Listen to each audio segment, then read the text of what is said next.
Photographier un mariage tout en argentique, c'est pas si facile que ça. Il y a quelques années, je t'avais emmené dans les coulisses de mon travail de photographe professionnel de mariage, mais depuis, il y a quand même pas mal de choses qui ont changé, ma photographie a évolué, et cette année, j'ai eu la chance de photographier plusieurs mariages après la période un petit peu vide du Covid, et je voulais t'emmener à nouveau avec moi sur une de ces prestations pour te montrer comment je travaille. Je t'emmène donc dans le Périgord sur un des mariages que j'ai fait au mois de juin, des préparatifs jusqu'au début de soirée pour te montrer un petit peu les coulisses et te faire découvrir ma façon de travailler avec les mariés. Ok, aujourd'hui c'est le grand jour, levé aux aurores, enfin aux aurores non, ça va. J'ai 1 heure de route pour aller jusqu'au lieu du mariage. Là je vais prendre un bon petit déj, c'est toujours le plus important sur un jour de mariage, parce que c'est pas trop après, je sais que j'ai le repas de ce soir, mais je sais pas trop comment je vais manger entre deux, donc je préfère prendre un bon petit déj. J'ai acheté des snacks hier dans mes courses pour pouvoir mettre avec moi dans la voiture et pouvoir grignoter pendant les temps de pause, les temps de route, etc. S'il y en a, enfin voilà, d'avoir un petit peu à manger avec moi au cas où, parce que c'est quand même important d'avoir de l'énergie pour cette journée. J'ai préparé le petit déj, faire un dernier petit tour des affaires, être sûr de ne rien oublier, et puis on va y aller. Quand j'arrive au domaine, les préparatifs n'ont pas vraiment commencé. C'est souvent le cas quand on se donne 1 heure de début de préparatif. Je sais que généralement, ça commence pas avant un petit moment. C'est pas grave parce que le lieu est vraiment très joli et j'en profite pour faire quelques photos, on va dire, de mise en place, de mise en scène, d'avoir des photos du lieu, de la décoration qui est en train de se mettre et de photographier les préparatifs de manière plus vaste, pas simplement juste les préparatifs du marié et de la mariée. Avec le temps, je trouve que c'est hyper important d'avoir comme ça des photos aussi du lieu, des photos plus de l'architecture et de l'ambiance. C'est pas des photos que je fais forcément tout en argentique, j'en fais quelques-unes mais pas trop, puisque je préfère garder l'argentique pour voilà, les mariés et les moments vraiment importants de la journée. Bon voilà, je suis bien arrivé au domaine, c'est un super domaine de mariage. Là j'ai fait un petit tour, commencé à faire un petit peu des photos de l'endroit pour pouvoir avoir des photos de contexte pour la galerie, et puis on va enchaîner avec les préparatifs de la mariée et du marié tranquillement. La météo est changeante mais normalement il ne devrait pas pleuvoir, donc on croise les doigts. Il y a également la famille qui est en train de terminer le petit déjeuner, et je m'installe un petit peu avec eux le temps de préparer, charger les différents rouleaux et préparer un petit peu mon sac pour être prêt pour la journée. Et j'en profite pour discuter, faire connaissance. C'est hyper important pour moi d'être aussi intégré à l'événement et d'apparaître toujours serviable, sympathique et surtout disponible, notamment aux proches de la mariée pour qu'ils sachent m'identifier comme photographe et qu'ils puissent venir me chercher en cas de besoin. Enchanté, Baptiste. Ouais, bah oui, j'ai ouï dire. Tu fais des créances, c'est les témoins de... Je pense que je les ai... Enchanté. Bonjour, Baptiste, le photographe. Ça, c'est les témoins de la mariée. De Laura, ouais, on s'est aperçu. Ouais. Alors cette fois-ci, c'était un petit peu particulier puisque les mariés étaient dans le même lieu, ils se préparaient à un étage d'écart. Donc j'ai pu, chose assez rare, couvrir à la fois les préparatifs du marié et de la mariée. Parfois, on doit choisir quand c'est voilà, dans 2 appartements différents ou dans 2 lieux différents. On peut pas forcément faire les 2 en même temps. Mais là, c'était possible. Donc je suis passé de l'un à l'autre. Souvent, la mariée met un petit peu plus de temps puisqu'il y a la coiffure, etc. Donc ça permet d'échelonner un petit peu les préparatifs pour pouvoir couvrir les 2 aspects. Dans la couverture des préparatifs, il y a 2 choses qui m'intéressent, à la fois la réalisation de toutes les petites photos de détails, le bouquet, la bijouterie, les alliances, les boutons de manchette, tous les petits trucs qu'on va facilement oublier, et puis ça permet aussi d'avoir le temps de les organiser un petit peu en nature morte. Alors de mon côté, je vais pas forcément organiser ça de manière hyper complexe, j'aime bien garder les choses de manière assez simple, que ça reste naturel dans le reportage, mais voilà, petite mise en scène simplement des différents objets. On se concentre ensuite sur les préparatifs de la mariée et des mariés, éventuellement de leur famille. Il y avait des mamans qui se faisaient coiffer en même temps dans la même pièce, donc ça donnait aussi des photos aussi intéressantes. Souvent les mariés sont avec leurs témoins, leurs demoiselles d'honneur, et ça crée aussi des interactions qui sont chouettes. J'aime bien me détacher du couple et prendre l'ensemble de ce qui se passe, donc photographier aussi les préparatifs de demoiselles d'honneur s'il y a le d'être, etc., etc. Oui, bah, je fais les deux, un peu, j'ai pas le don d'ubiquité, mais je vais essayer de me dédoubler. En général, les préparatifs de la mariée, ça prend un peu plus de temps. Avec le niveau des cheveux, c'est sûr. Oui, voilà. C'est sûr. Mais bon, après, normalement, ils sont missionnés avec leurs témoins. Si jamais il y a quelque chose qui se passe d'un côté ou de l'autre, d'envoyer quelqu'un pour... Vous avez quand même la primeur de voir la mariée avant tout. C'est ça, moi je vois tout avant tout le monde sur le mariage, de toute façon. Même les photos, je les vois en premier. Donc... Bien évidemment, tout ça, ça se fait dans le respect de l'intimité voulue par le et la mariée. Et voilà, en général, on crée des limites simples et saines pour que tout se passe bien. Par exemple, sur la robe, je reviens simplement quand on va venir fermer la robe, juste photographier les mains qui ferment la robe également pour le marié.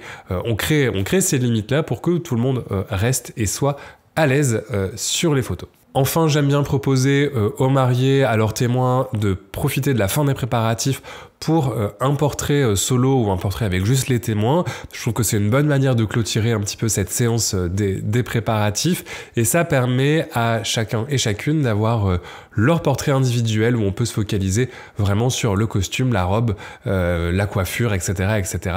Et on n'a pas forcément le temps de faire ça après dans la journée, donc c'est le bon moment pour faire ça. C'est possible d'avoir juste une photo de toi, portrait à la fenêtre, et puis après toutes les trois, puis après comme ça on vous libère. Le drapeau d'Italie en plus.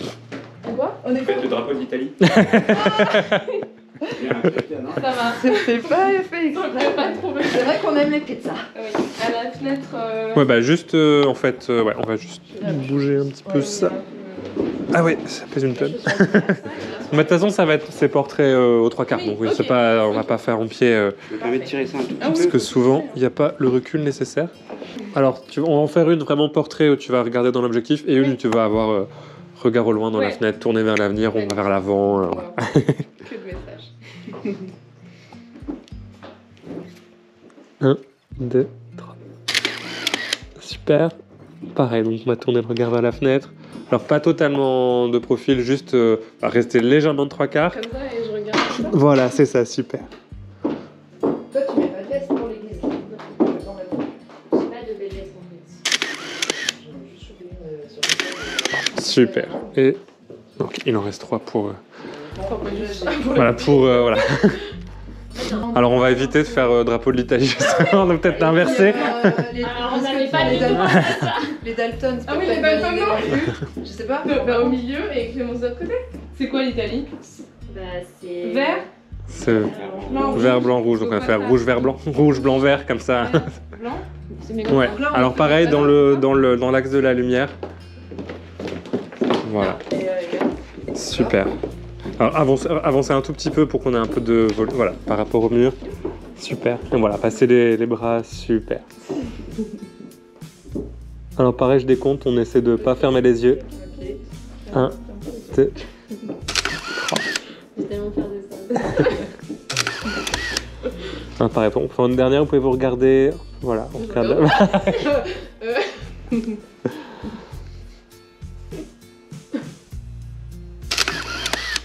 Hop, c'est bon pour moi.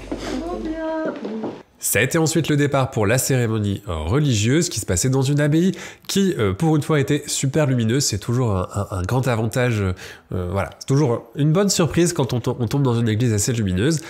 On a attendu la mariée, j'en ai profité au départ pour prendre justement des photos devant l'église, de voir un petit peu voilà, l'attente, toujours dans cette optique d'avoir un reportage le plus naturel possible. Et ensuite, on est sur la cérémonie. Avant la cérémonie, je vais toujours faire un petit point avec l'officiant pour savoir quelles sont lui ses limites aussi, puisqu'il doit faire son travail. Et puis si je peux avoir accès à des parties de l'église, là on a eu accès avec le vidéaste à la partie haute de l'église, qui est toujours un plus pour des points de vue un petit peu différents. C'est pas toujours le cas, dans tous les cas je vais toujours vérifier avec l'officiant pour être sûr que sur la cérémonie, je ne dérange pas, mon but étant d'être toujours le plus discret possible. Le gros souci des églises souvent c'est l'éclairage, puisque les lumières ne sont souvent pas très jolies, et même en argentique c'est difficile difficile parfois d'avoir de jolies lumières. On fait ce qu'on peut, mais c'est souvent un moment où je complémente pas mal avec du numérique qui donne un petit peu plus de flexibilité. Là, il y avait quand même pas mal de lumière naturelle, donc on a des couleurs qui sont quand même chouettes. Et puis sinon, il y a toujours les photos en noir et blanc qui fonctionnent toujours très bien et qui donnent un petit côté intemporel aussi à la cérémonie. Voilà. Mais dans ce cas-là, sur les cérémonies, et notamment quand c'est des églises assez sombres, c'est le moment où on peut un peu passer sur du complément numérique pour être sûr d'avoir des belles images. Le but étant bien sûr de faire les images le plus qualitatives possible, quel que soit le médium, en donnant toujours la priorité à l'argentique. La sortie d'église, c'est toujours un moment un petit peu stressant parce que ça va très très vite. Il faut s'assurer d'avoir du film frais dans les boîtiers pour pouvoir mitrailler et bien avoir chacun dès ces moments-là. Étonnamment, c'est un moment où on prend pas mal de photos parce qu'il faut en prendre beaucoup pour avoir un petit peu le naturel de cet instant-là. Mais là, ça s'est bien passé. Je prends toujours les deux angles, la sortie et puis ensuite quand les mariés sont de dos avec leurs proches.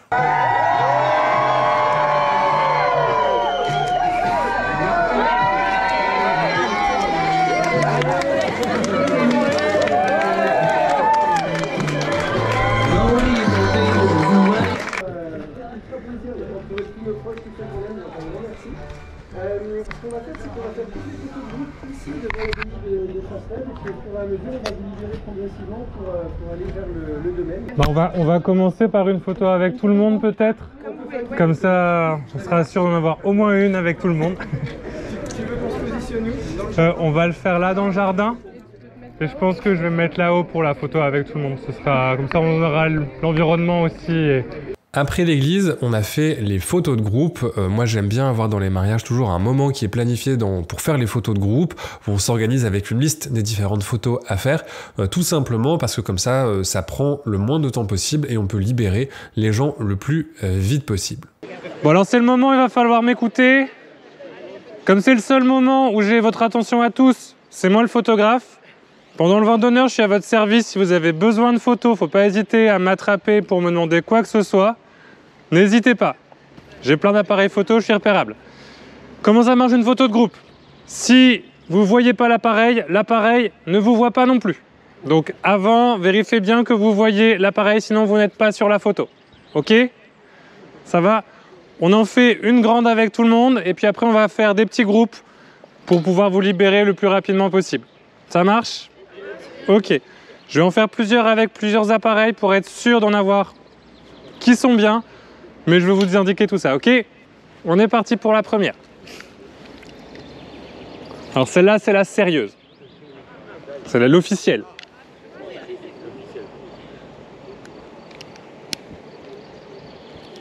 Hop.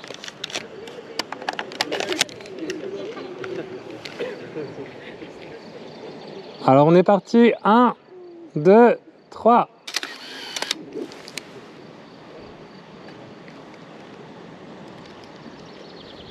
La deuxième, 1, 2, 3. Bon, sur celle-là, vous pouvez vous lâcher un peu. 1, 2, 3. Allez, un petit peu plus quand même. Super, merci beaucoup. On va venir vous chercher un petit groupe pour faire la suite. J'arrive, je descends. Pour les photos de groupe, j'aime bien les réaliser au moyen format parce que ça va donner un côté un petit peu fine art aux images, ça va leur donner une profondeur qu'on n'aurait pas avec le numérique ou la photographie argentique 35 mm. Voilà, c'est ce que j'ai fait aussi. Et puis on gagne aussi un petit peu en définition, ce qui est toujours appréciable pour pouvoir retrouver les visages de chacun. Sur ces photos de groupe, c'est vrai que l'architecture était tellement jolie que c'était difficile de pas l'inclure et je pense que peut-être que mon amour de l'architecture a pris un peu le pas sur la photo de groupe, mais je trouve que ça donne des photos qui sont justement un petit peu esthétiques et originales et qui changent des photos de groupe classiques. Ça a ensuite été le retour en 2 chevaux, puisqu'ils avaient loué une 2 chevaux pour leur trajet. Je suis monté avec eux. Ça a été l'occasion de prendre quelques photos dans la voiture. J'étais bien content d'avoir emporté un grand angle avec moi pour ça, parce que voilà, c'était même pas une 2 chevaux, c'était une 4 chevaux. Et ça reste quand même assez petit. Et voilà, on s'est arrêté, on a fait quelques photos sur le bord de la route aussi, sur les conseils du chauffeur, avant d'arriver. Pendant le vin d'honneur, comme je m'étais présenté, j'ai eu également de nouveau pas mal de demandes de photos de groupe, mais c'est aussi un moment que j'aime bien prendre pour ça. ça pour avoir voilà, des photos en dehors de la liste officielle fournie par les mariés, des photos d'autres groupes, des familles, etc. Qui pourront de toute façon retrouver sur la galerie, télécharger de leur côté. Voilà, pour moi c'est toujours un plaisir, je suis à la disposition des invités dans ce moment-là. Et je réalise toujours des portraits un petit peu plus sur le vif, des portraits volés, on va dire, pour saisir encore une fois l'ambiance, le naturel de ce qui s'y passe. C'était sur cette prestation un petit peu difficile parce que j'ai eu beaucoup de photos de groupe, donc j'ai quand même été beaucoup interrompu entre guillemets dans le flux, et c'est hyper important pour moi que dans le vin d'honneur, il y ait quand même ces photos toujours dans le naturel, le côté plus reportage, et qu'on n'ait pas que des photos de groupe, qu'on ait aussi l'ambiance globale, ce qu'on a mangé, la décoration, etc. pour qu'il puisse y avoir un récit complet de la journée et avec tous les éléments de cette petite journée. À la fin du vin d'honneur, on est parti pour la séance de couple, et là où il avait fait un temps plutôt maussade toute la journée, on a eu énormément de chance, on a vraiment eu une percée dans les nuages juste à l'heure de la lumière dorée, ce qui a donné des photos vraiment super intéressantes. Donc peut-être, voilà, 2-3 quarts un peu l'un vers l'autre. Et alors comme il y a de la vidéo, on va essayer même dans les pauses d'introduire un petit peu plus de mouvement que dans la séance engagement, okay. D'accord. Donc voilà. Alors, vous pouvez vous tenir la main, voilà, super. Voilà. Vous regardez, super. Voilà. On peut juste s'embrasser, là vous avez le droit. Encore une fois.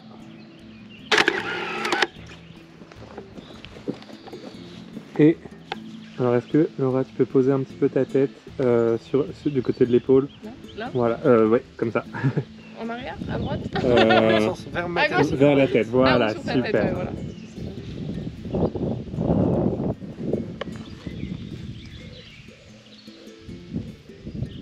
Et regardez plutôt par là, voilà, pas directement dans l'objectif, mais super. Tournez-vous l'un vers l'autre. Et on peut s'embrasser.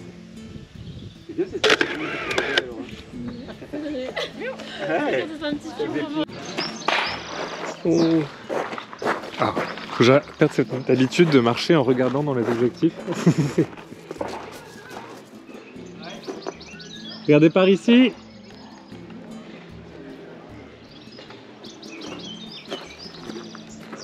Ah ouais, allez, vas-y.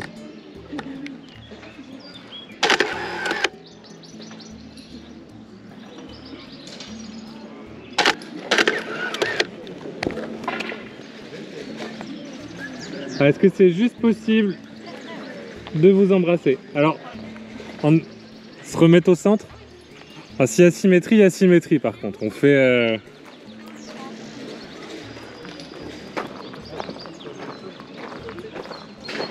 Et on peut s'embrasser. Ouais. Hop. Et on peut s'embrasser. Super. Doucement, doucement. C'est pour vous faire rire. Est-ce que vous pouvez refaire comme tout à l'heure, juste le petit baiser sur le front?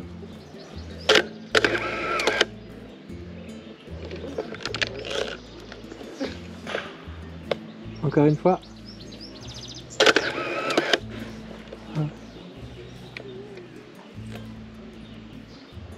Oui. Peut-être, Laura, est-ce que tu peux passer tes bras autour de... Les mains peut-être, voilà, vous deux, soit passer la main au niveau de la taille. Ouais, plutôt Alexis. Voilà, super. Parfait.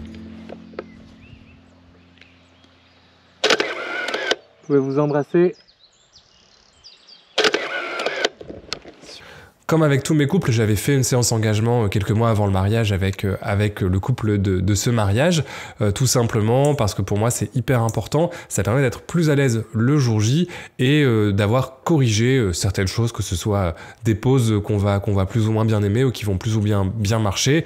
Voilà, sur le jour J on est sûr comme ça chacun qu'on sera à l'aise et qu'on aura des photos qui seront le meilleur possible. Ici la différence pour moi c'est qu'il y avait aussi un vidéaste sur ce mariage là, c'était la première fois que je travaillais avec un vidéaste. vidéaste. Donc ça m'a un peu obligé à inclure un peu plus de mouvement dans mes photos, et ça tombe bien parce que c'est quelque chose que je suis en train d'essayer de faire de manière plus assidue, en changeant un petit peu ma méthode de travailler et mon matériel, en prenant aussi des photos 35 mm par exemple dans la séance de couple, alors qu'avant je prenais que du moyen format, où c'est difficile d'avoir des choses avec du mouvement. Voilà, donc on change, et là le fait de travailler avec un vidéaste, ça a aussi inclus du mouvement, ça m'a donné des idées pour la suite, et c'était une expérience super intéressante. On arrive ensuite à la fin de ma prestation, parce que là j'allais jusqu'à l'entrée des mariés, et là pour le coup on a switché totalement sur le numérique, parce que ça, à la fois ça va très vite, il n'y a plus beaucoup de lumière, et bon, j'avais pas forcément envie de travailler au flash. Je pense que j'aurais dû, j'ai été un petit peu, j'ai surestimé un petit peu la lumière qu'il y avait à l'intérieur parce qu'il y avait des grandes baies vitrées, mais je pense qu'avoir monté le flash aurait donné quelque chose d'un petit peu meilleur. Malgré tout, je suis satisfait des photos. On arrive aussi sur la fin de la journée, là il était autour de 20h30, moi j'avais commencé ma journée à 10h, donc ça fait des grosses journées. Et puis j'ai pu ensuite profiter du repas offert par les mariés avant de terminer ma prestation. Une fois la prestation terminée, que je suis rentré chez moi bien au calme, je prépare les films pour mon envoi au labo, ça part pendant quelques semaines, et je récupère les scans quelques temps après. J'ai pu ensuite qu'à sélectionner les différentes photos que je veux livrer dans la galerie, faire les derniers ajustements de retouche, synchroniser aussi le complément numérique pour être sûr qu'il soit le plus proche possible de l'esthétique du film, et faire la livraison des images dans la galerie. La galerie, elle va servir ensuite de dialogue avec les mariés sur la réalisation de l'album, sur la commande d'éventuels tirages, de tirages à l'agrandisseur si il y a besoin. Voilà. Et ça fait aussi partie pour moi de l'expérience client globale, de pas juste balancer un dossier WeTransfer, mais d'avoir cette plateforme d'échange. On a échangé avant le mariage pour l'organisation, pendant pour que tout se passe bien, et après on continue avec l'outil de cette galerie pour la réalisation des différents rendus physiques des images. Voilà un petit peu globalement ma façon de travailler sur une journée de mariage. Alors bien évidemment, il y a plein d'autres choses, et c'est pas possible de tout résumer, tout ce que je propose comme expérience client sur une seule vidéo. Je t'invite à aller visiter mon site, télécharger ma plaquette, si éventuellement c'est des choses qui t'intéressent. Si tu te maries bientôt, voilà, n'hésite pas à me contacter pour découvrir mes offres. Également pour les plus photographes d'entre vous, sur EMGK+, j'aurais fait un petit complément sur le matériel, les films, etc. Faire un côté un petit peu plus complet sur l'aspect photographique. Donc n'hésite pas à aller voir dans la description, c'est une plateforme sur abonnement où tu vas retrouver du contenu bonus que tu retrouves pas sur la chaîne sur la chaîne YouTube, pardon. Et voilà, en tout cas j'espère que ça t'aura plu de découvrir les coulisses de mon travail. Moi je te dis à la prochaine, et d'ici là, bonne photo.